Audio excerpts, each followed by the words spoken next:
इनको मारा। इतनी सारी कॉन्स्पिरेसी थ्योरीज हैं। कुछ कहते हैं ये इंडियन पॉलिटिकल कॉन्स्पिरेसी थी, किसी और को प्रधानमंत्री बनना था इसलिए उनको मरवा दिया गया। इतने सारे प्रश्न जिनका कोई उत्तर नहीं है। क्यों इनका शरीर जब वापस देश में आया तो वो काला और नीला पड़ चुका था पूरी तरह। हार्ट अटैक से तो शरीर काला नीला नहीं पड़ता है ना, इसका किसी के पास उत्तर नहीं है। इनका पोस्टमार्टम तक नहीं होने दिया गया। 10 जनवरी को जब इनके कमरे में इनका देहांत हुआ, उससे पहले इनके कमरे के अंदर बेल भी था और फोन भी था। प्रधानमंत्री के पास बेल होती है, वो घंटी बजाए उनका पीए भाग के आता है। उनके पास फोन होता है, वो किसी को फोन करे रिस्पॉन्ड किया जाता है। पर जब 11 जनवरी को देखा तो उनके कमरे में ना तो उनके कमरे में बेल थी ना फोन था। और उनकी मृत्यु के समय में उनका फोन और उनकी घंटी कहां चली गई किसी को नहीं पता। हाँ, जिनकी मृत्यु हुई है वो कोई देश के आम नागरिक नहीं थे मेरे भाई, वो हमारे देश के सर्विंग प्राइम मिनिस्टर थे, जिसकी मृत्यु दूसरे देश में बहुत संदेहजनक स्थिति में हुई थी।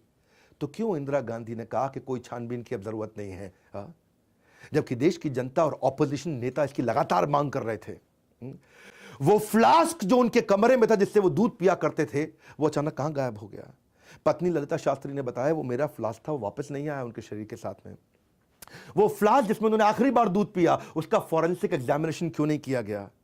आखिरी सांस लेते वक्त जब लोग उनके पास आए, शास्त्री जी बार बार फ्लास्क की तरफ इशारा कर रहे थे। जब लोग उनके पास फ्लास्क लेके आए, उनको लगा दूध या पानी पीना चाहते हैं, तो उन्होंने पीछे फेंक दिया फ्लास्क को। वो क्यों इशारा कर रहे थे बार बार उस फ्लास्क की तरफ।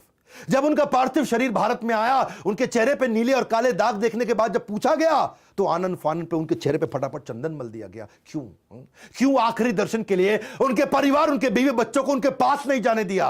क्यों उनके शरीर को नहलाने के समय में दोनों बेटों को उनके पास नहीं आने दिया। बहुत सारे प्रश्न हैं। उनकी गर्दन के पास में छेद था जिसमें से खून निकल रहा था। उसके अलावा उनकी पेट पे भी कुछ सर्जिकल मार्क्स थे, निशान थे, जिसका किसी ने कोई जवाब नहीं दिया। सारे जितने चश्मदीद गवाते, हेल्पर, होटल स्टाफ, वहां पे जो डॉक्टर थे, सिक्योरिटी, कुक्स, आज तक कोई किसी ने कभी मीडिया में आके बात नहीं करी।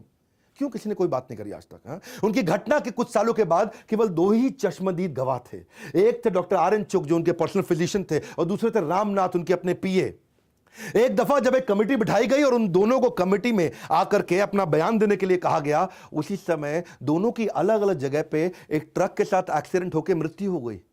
यह अचानक ही कैसे हो गया सब कुछ। TN कॉल जो उस समय भारत के एम्बेसडर थे, इनकी डेथ के बाद, प्रधानमंत्री की डेथ के बाद में उनका अचानक प्रमोशन हो गया। 30 दिन के अंदर उनका बड़ा प्रमोशन हो गया, उनके लिए ताली बजाई जा रही थी।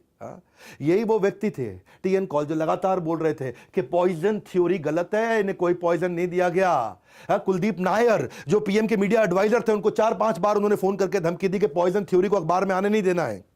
क्योंकि अच्छा, पूरी घटना के जो प्राइम सस्पेक्ट थे मोहम्मद जान, जो उनके रसोइया थे, वो उनके रसोइया नहीं थे, वो कॉल के रसोइया थे। लेकिन कॉल के रसोइया होने के बावजूद उस दिन, देहांत वाले दिन, उनकी डेथ के दिन का खाना और दूध इसी ने बनाया था। उसके बाद से वो कभी मिला क्यों नहीं आज तक। रशियन ऑफिशियल्स ने उसको, मोहम्मद जान को गिरफ्तार कर लिया। हमारी सरकार ने मोहम्मद जान को छुड़वा दिया, बोला नहीं हम इसकी गारंटी लेते हैं, ईमानदार आदमी है। क्यों?